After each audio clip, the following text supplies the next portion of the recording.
አስደንጋጭ በታመረኛው በርሜል ጊዮርጊስ ምን ተፈጠረ? ማንም ያልጠበቀው ክስተት። ጉድ! ይህንን ማን ያምናል? የኦሮሞ ኦርቶዶክስ አማራ ነው ይገደል። ለነፍሴ ዋጋ እግሬ ነሽ፣ ለነፍሴ ዋጋ እግሬ ነሽ። ሰላም ሰላም ውድ የዩቲዩብ ተመልካቾቼ፣ ዛሬም ደግሞ በዩቲዩብ ቪዲዮ ወደ እናንተ ተመልሼ መጥቻለሁ። ሁሌም እንደምታደርጉት ይሄ ቪዲዮ መረጃ ለብዙ ኦርቶዶክሳውያን ባለማተቦች እንደርስ ላይክ እና ሼር በማድረግ ጀምሩት። ወቅታዊና አዳዲስ መረጃ ሀገራችን ኢትዮጵያን ተዋህዶ ሃይማኖታችን በተመለከተ ዛሬም ወቅታዊና አዳዲስ መረጃዎችን ይዘንላችሁ መጥተናል። እስከ መጨረሻው ድረስ ሰብስክራይብ ያደረጋችሁ የደወል ምልክቱን እየጫናችሁ እንድትከታተሉን በሉሉ እግዚአብሔር ስም እንጠይቃለን። እንግዲህ በታምረኛው ቅዱስ ጊዮርጊስ እንግዲህ በበርሜሉ ጊዮርጊስ እንግዲህ አገልግሎት መስጠት ካቆመ ትንሽ ቀናት እንደተቆጠሩ ትንሽ ወራት እንደተቆጠሩ መረጃዎች ያመለክታል። እንግዲህ በዛሬው ዕለት በይፋ ተከፍቷል ማለት ነው። ቤተክርስቲያኑን አቡነ መቃርዮስ እንግዲህ ሄደው እንደመረቁት እንደከፈቱት እየተመለከተን እንገኛለን ማለት ነው። የጋምቤላ እንግዲህ ሊቀ ጳጳስ የሆኑት አቡነ ሩፋኤል እንግዲህ እያለቀሱ ተጸጽተው እያለቀሱ እንደሚገኙ እየተመለከተን እንገኛለን። እሱንም የምንመለከት ይሆናል።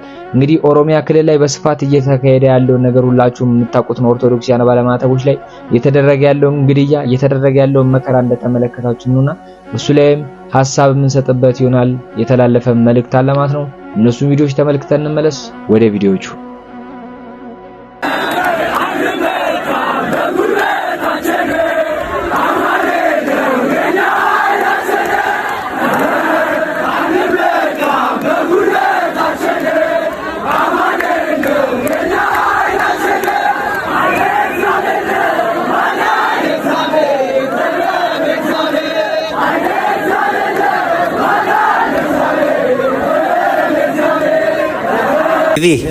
ሰላም ነው፣ እግዚአብሔር ይመስገን። በርሜል ቅዱስ ጊዮርጊስ በፍጹም አይዘጋም።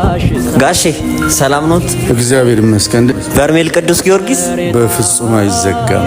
ሰላም፣ እንዴት ነህ? በርሜል ቅዱስ ጊዮርጊስ በፍጹም አይዘጋም። አቤኔ በርሜል ጊዮርጊስ አይዘጋም። በርሜል ጊዮርጊስ አይዘጋም። አውዬ ወይ ሮቢ በርሜል ጊዮርጊስ በፍጹም አይዘጋም። ለበርሜል ጊዮርጊስ ትኩረት ለበርሜል ጊዮርጊስ እያላችሁ ኮሜንት ላይ አስቀምጡልኝ። የተዋህዶ ልጆች እንዳታሳልፉት። ኮሜንት ላይ ትኩረት ለበርሜል ጊዮርጊስ እያላችሁ 50 ጊዜ ሼር 50 ጊዜ ኮፒ ሊንክ አድርጉ። አሁንም 2015 እንደተፈጠረው በርሜል ጊዮርጊስ ላይ ሊፈጠር ነው። ይሄው የሀተቱን በሽታ ብዙ ሰው ህይወትን ነጥቋል። 2015 አሁንም በሽንት ቤት እጥረትና በንጹህ ውሃ አቅርቦት እጥረት በርሜል ጊዮርጊስ ዳግም ሊዘጋ ነው። እባካችሁ የበኩላችን ትብብር እያደረግነ ይሄ የሰማዕቱ ዘግ እንዳይዘጋ የበኩላችን አስተዋጽኦ እያደረግነ ሽንት ቤቱ እናሰራው፣ ንጹህ አቅርቦት እዛ ቦታ እናሰራ።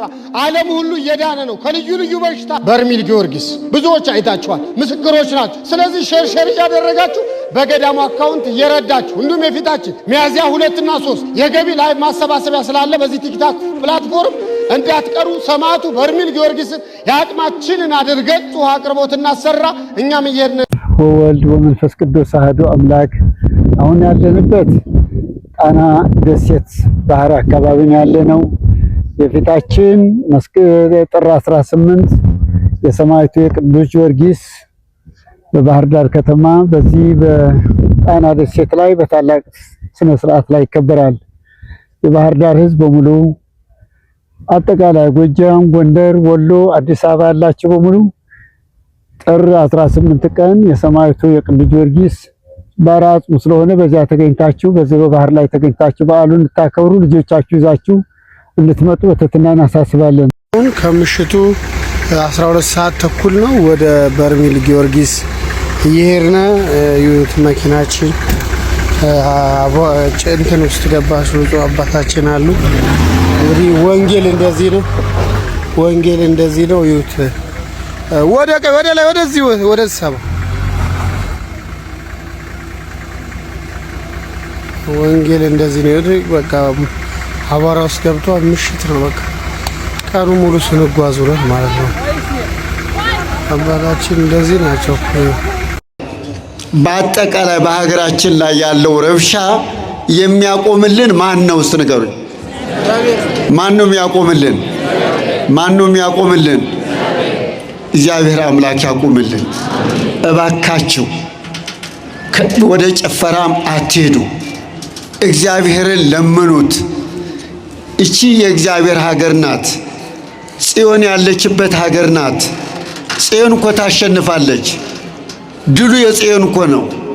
እባካችሁ ስለሚሞቱ ወንድሞቻችን፣ ስለሚገደሉ ወንድሞቻችን ምህላ ጸሎትን በማድረስ እግዚአብሔር አምላክን እባካችሁ ለምኑት።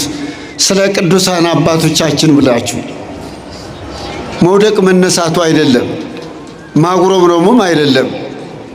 ኢትዮጵያ በምን ሁኔታ ነው ያለችው? ይሄ ልናገረው አልፈልግም። በስሙ መሰብሰብ፣ በስሙ መስራት፣ ስለ ስሙ መኖር፣ በስሙ መሞት አይደለም ምን ባያስደስትም ይህ ነው ክርስትና፣ ይሄ ነው ሕይወት፣ ይህ ነው ክርስትና፣ ይሄ ነው ቤተ ክርስቲያን። ቤተ ክርስቲያን አንተውም ከቶ የሰጠንን አምላክ በደሙ መስርቶ የሰጠንን ጌታ በመስቀሉ ሞት ሲጃችሁ ለትውልድ ለትውልድ የምናስረክበው ለልጅ ልጅ አውርሰን ደስ የምንሰኘው አይደል ብርና ወርቅ አይደል ሌላ ሀብት ሃይማኖታችን ነው የእኛ ርስት ጉልት ቤተ ክርስቲያን ናት የእኛ ርስት ጉልት ቤተ ክርስቲያን ታላቅም ነው። ታላቅ ህዝብ ነው። ሰላሌ ማለት ያው ቱለማ ኦሮሞ ነው። ቱለማ ኦሮሞ ደግሞ አንጋፋ ነው፣ ታላቅ ነው። እሱ እያለ አንተ ተነስተህ መመረቅ አትችልም። ስለዚህ ምንም ታላቅ ነኝ ቢልም ይሄን ያለ እንትን የሚል አይደለም። መጥቶ ታናሼ አይ እኔ ታላቅ ብሎ እኔም ታላቅነቴን ስላሳየው ታናሼ ከከፋው መቀኛ ነው፣ ነገር ሊገለኝ ይችላል። ስለዚህ አንድነትን ጥሩ ነው። ብቻ ባጭሩ ልል የፈለኩት ወደዛ አካባቢ ተፈናቅለው እዛ አካባቢ ነው ያደጉት። ከዛ በኋላ ወደ እዚህ መጣን ማለት ነው። እንግዲህ እኔ ወደዚህ መጣሁ፣ እናቴም መታለች። ፋዘር ነፍሱን ይማር በዚሁ ጉዳይ ላይ መንገድ ላይ 15 ቀን ጠፍቶ ህይወቱ አርፏል። ግን ወይስ ምንድነው እዛ ነው ያደግነው። ወደ ፖይንታችን ስንመጣ ፍቅር ለመነገድ ስመጣ እኔ ይህን ህዝብ አንድ ለማድረግ እና አንድነት እንዲቀጥል የማደርገው ሀሳብ ነውና ሰላሌ ነው ይሄ አንድነት ነው። አንማንደው ሰላሌነቴን ስናገር የሆነ መከፋፈል ፈልጌ ሳይሆን ያለኝ ነገር አለኝ እያልኩ ነውና ይሄ አስተንፍሶ ታስሮ ምናምን እንደዚህ ምናምን የተባለው ነገር የለም። ቅድም ተከፍሎ እንደዛ አይነት ተፈጥሮ የለንም። እኛ ላመንበት ነገር እንሞታለን፣ ድህነታችን እንመርጣለን። አንዴ አሁን ፍቅር ካሸነፈኝ ተሸነፈ ያለው ለሱ ብዬ እጄን ነው የምሰጠው። አይ ካልኩ ደግሞ አይሉ ያ ነው እንጂ ከዚህ ውጪ የበሉ ልኮኝ አይደለም። የበሉም የሚልከው አይነት ሰውም አይደለም። እኔ ሰው የሚከራየኝ አይነት ሰውም አይደለም። በተፈጥሮ ካመንኩበት አደርጋለሁ፣ ገደል ገባላለሁ። ካላመንኩበት በዚህ በዚህ ብትቆርጠኝ አላደርግም። ይሄ ነውና ኮሜንቶቹ ላይ ቅድም እንዳልከኝ ምንድነው ማን ያስገድዱት ነው ተልኳለው ወይ ማን ያስተነፍስ ነው ጀመር ማማነን ያስተነፍሳል። በነገራችን ላይ የንቀትም ጥግ ሰውን ንቄም አልፍ ያለው ቅድም እንዳልኩ ግን ስታልፎ ሰላም አይኖረውም። እሱ ትትና ነው ሰላም ያለው፣ ፍቅር ነው ሰላም ያለው። አሁን ግን ሰከንድ ብለስ ይጸጽታል፣ ይቅርታ ብለሃል። ግን አሁን ስታስበው አንዳንድ ቪዲዮ ደግሞ ይጸጽተኛል። ስለሚጸጽተኝም እኮ ቢያንስ ይሄን ምስኪን ህዝብ በተለይ የአማራን ህዝብ እና በተለይ አሁን አማርኛ ዘፈኖችን በፊትም ሰማለሁ። በነገራችን ላይ አስተዳደጊ እኔ የአማርኛ ዘፈን ስሰማ ነው ያደግኩት። እነ ተስፋዬ ወርቅነህ፣ ዩኔ በላይን፣ ኤፍሬም ታምሩ፣ እነ ላየን ምናምን እንሰማለን እና ውጪ ሚዲያ ላይ ያለ ማውጣት ምናልባት የሆነ አይነት ጽንፍ ያለኝ ሊመስል ይችላል። ግን ሳደግ እኔ ከሁለት ማንነት እንዳልኩ ቤተሰብ ቱለማ ኦሮሞ ከሰላሌ አባት ነው የተወለድኩት። እናቴ ጎጃሜ ናት። ስለዚህ ሁለቱንም ባላንስ ያደረገ ህይወት። እናት ጎጃሜ ናት። ስለዚህ የአማራንም ማህበረሰብ እሴት ባህል ከእናትህ ወስዳል፣ ከአባትህ ደግሞ እንዳልከው ከኦሮሞ ማህበረሰብ ወስዳል። ሁለቱንም ቋንቋ ቀላጥፈህ ትናገራለህ። አገልጋይ ሆነ ነው እንጂ ዘፈን ሰማ አልነበረ እያልከኝ ነው። በውስጥ እሰማለሁ፣ በፊትም እሰማለሁ። በሆነ መሀል በጣም ማክረር ልበል የመረዳት የጥበት እንደ ልጅ ማሰብ ወይም ደግሞ ልክ አለ አይደለ መጽሐፍ ቅዱስ በአግባቡ የእግዚአብሔርን ሀሳብ ባለመረዳት እዛ ይግኖር አደረገዋለሁ። ዘፈንን አልሰማም ነበር፣ መዝሙር ብቻ ነበር የምሰማው። ሰፊውን እግዚአብሔርን ሐሳብ ስረዳ ደግሞ እግዚአብሔር በአንድም በሌላም ይናገራል፣ ያስተምራል። እግዚአብሔር በተፈጥሮ ያስተምራል፣ በፍጥረት ሁሉ ያስተምራል፣ ይናገራል። እግዚአብሔር ያንን ሳስብ ክርስቶስን አስተምሮ ለምሳሌ ክርስቶስ እናንተ ብሎ የእስራኤል ሕዝብ የኢየሩሳሌም ሕዝብ ሲናገር እንጉርጉሮ አወጣንላችሁ አለ። እንጉርጉሮ ብናወጣላችሁ ሙሾ ብናወርድላችሁ አላለቀሳችሁም ማለት ነው። ብዘፍንላችሁ ደግሞ ተነስታችሁ አልጨፈራችሁም አላቸው። ዛት ሚንስ ኢየሱስ ምን እያለ ነው? ዘፈን አንድ ማህበረሰብ ብሶቱን የሚያሰባበት በሰላሌ ጌረርሳ ይባላል፣ በኦሮሞ ጌረርሳ ይባላል፣ በአማራው ሙሾ መሰለኝ አይደል? ሙሾ እና በዘፈን ደግሞ ደስታ ነው። ስለዚህ ይሄንን ብናደርግላችሁ አለ ዘፈን ግማሹ ሐዘኑን ብሶቱን የሚገልጽበት ነው፣ ግማሹ ደግሞ ሰው ደስታውን የሚገልጽበት ነው። የዘፈንና የደስታ ጳውሎስ ይሄንን ሐሳብ መጥቶ ደስ ከሚላቸው ጋር ደስ ይበላችሁ፣ ከሚያዝኑ ጋር ምን በሉ እዘኑ አለ። አሁን እኔ አንተ ሰርግ ቤት መጥቼ እየተጨፈረ ነው ልበል አይደል? የኛ ሙሽራ የኛ ሎጋ ምናምን እየተባለ እየተጨፈረ ነው። ሎጋ ነህ፣ ሎጋነትህ እንግዳለሁ አይደል? አምሮብሃል። ቆይ መቀኛ ካልሆንኩ በስተቀር አይደለም። ቆይ አሁን በጣም እኔ ራሱ ልሰብከኝ የምትሄደው አካሄድ አደገኛ ነው። ቅድም ስጠይቅ ዘላት ያለፍከት ጥያቄ ያለም የእግዚአብሔር ቃል ማንም ሰው አያርሙ። ለምን? ፈጣሪ ነው የጻፈው። ስለምንወደው ስለምጠላው አይደለም። እኔ በግል እንደ አንድ ኢትዮጵያዊ ቴዲ አፍሮንም ሌሎችንም ዘፋኞች እግዚአብሔር እንደወደዳቸው አውቃለሁ፣ እንደፈጠራቸው አውቃለሁ። ግን መጽሐፍ ቅዱስ ላይ ዘፋኝ የእግዚአብሔር መንግስት አያወርስም ይላል። አንተ ሰንሰለት ዓለም ሁለት የላትም ከአንተ ይሻለም ሁሌ ታጽናናኛለህ ወዳጅና ዘመዴ አውጣኝ አውጣኝ ለሚል አንተ አታጣም ዘዴ በሉት እናንተ ያለ ወዳጅ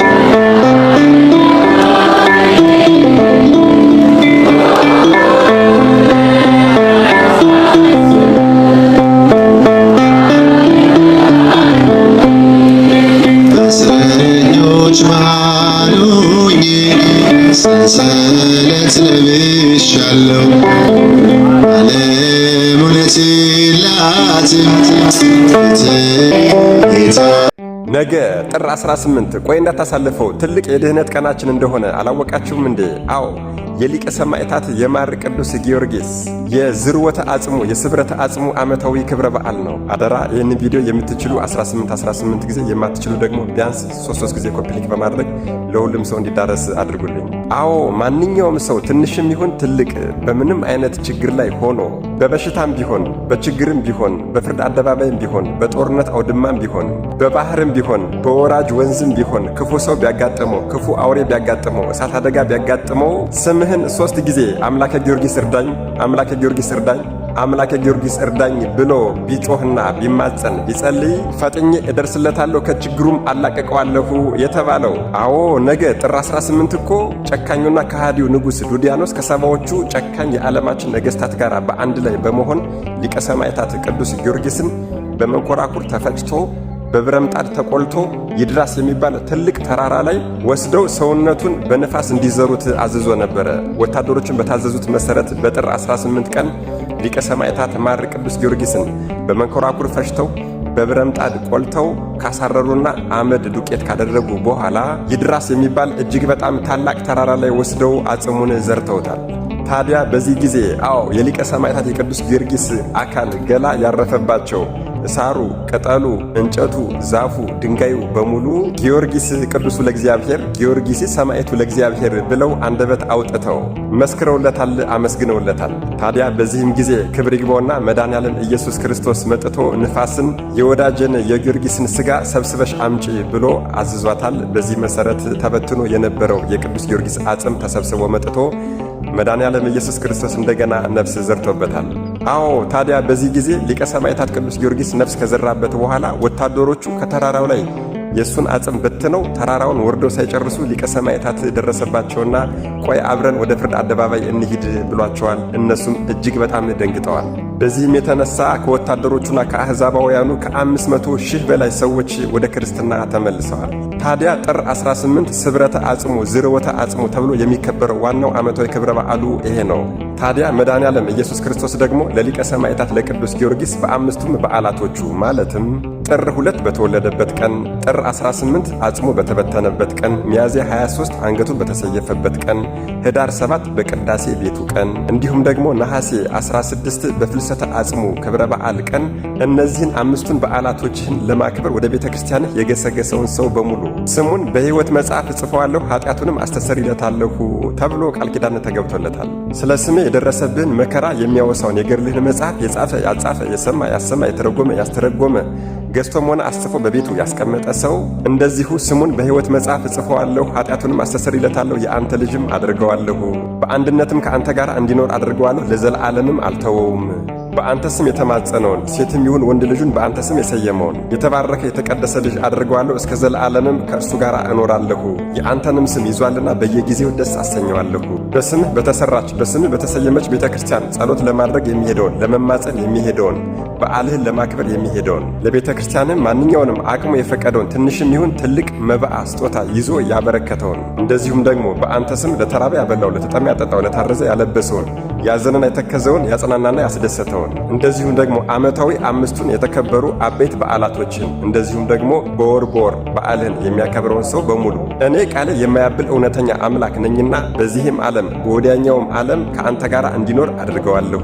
በአንተ ስም እንግዳ የሚቀበለውን ሰው በሙሉ ኃጢአቱን አስተሰርይለታለሁ። ወዳጄ ጊዮርጊስ ሆይ ከእናቶች ማኅፀን ከወጡት መጥምቀ መለኮት ቅዱስ ዮሐንስን የሚመስልና የሚያክል እንደሌለ ሁሉ ከዚህ በፊት ሰማዕታት ከሆኑት ከዚህ በኋላም ሰማዕታት ከሚሆኑት ከማኅበረ ሰማዕታት በሙሉ አንተን የሚመስል የለም አይኖርምም ብዬ እምልልሃለሁ። ለዚህም ማረጋገጫ እንዲሆንልህ በሰማይ አንድ ትልቅ ሥርዓትን ዘርግቼልሃለሁ ሰርቼልሃለሁ። እርሱም ማንኛውም ነፍስ ጻድቅም ትሁን ኃጢአተኛ ወደ እኔ ቀርባ ፍርድን ከመቀበሏ በፊት ለቅድስት ሥላሴ የአምልኮ ስግደትን ትስገድ፣ ለእናቴ ለቅድስት ድንግል ማርያም የጸጋ ስግደትን ትስገድ። ከዚያም ሦስተኛ ለአንተ መጥታ የአክብሮት ስግደትን ሳትሰግድ ወደ ፍርድ አደባባይ ቀርባ ፍርድን አትቀበል ብዬ በሰማይ ይህንን ሥርዓት ሰርቼልሃለሁ አለው።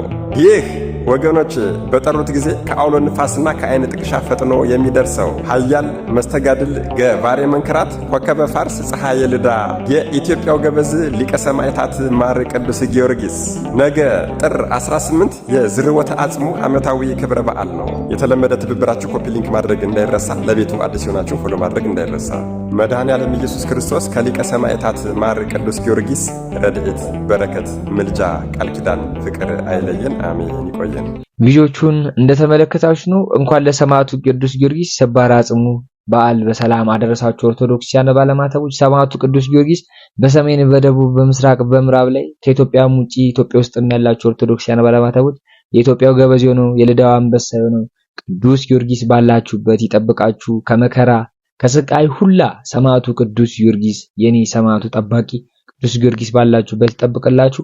ቤተሰባችሁን እንግዲህ በሰላም ያገናኛችሁ። ከሀገር ውጭ ያላችሁ እህቶቼ ወንድሞቼ፣ በስደት ላይ ያላችሁ ለሀገራችሁ በሰላም ያብቃችሁ ማለት ነው።